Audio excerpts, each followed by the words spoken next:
कांदा लाल झाल्यावर आपण त्यामध्ये कढीपत्ता टाकून घाला आहोत. आलू लसूण खोबरं कांदा ह्याचं वाटण केलेलं आहे आपण. हे वाटण टाकलं चमचाभर. चांगलं तेल सुटेपर्यंत परतून घ्यायचं.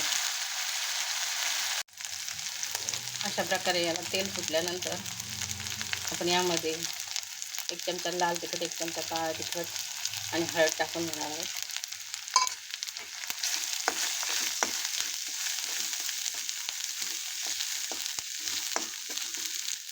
परतून झाल्यानंतर आपण टोमॅटोची प्युरी केली ती टाकून घेणार आहोत.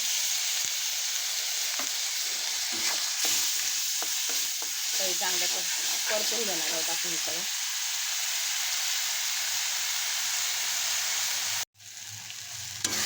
अशा प्रकारे आपल्या वाटणाला पण तेल सुटलेलं आहे चांगलं मस्त.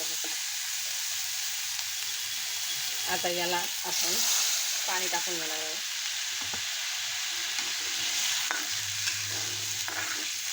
त्याला चांगली उकळी आणणार आहोत आपण.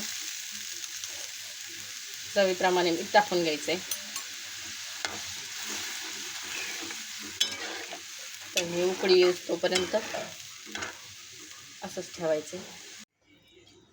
रश्श्याला चांगली उकळी आलेली आहे. आता आपल्या ह्याच्यात शेव टाकून घ्यायची आहे.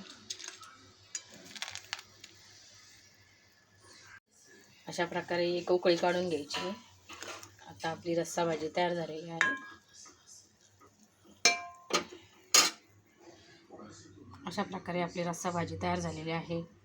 तुम्हाला ही रेसिपी कशी वाटली ती कमेंटमध्ये नक्की सांगा. व्हिडिओला लाईक शेअर आणि सबस्क्राईब करायला विसरू नका.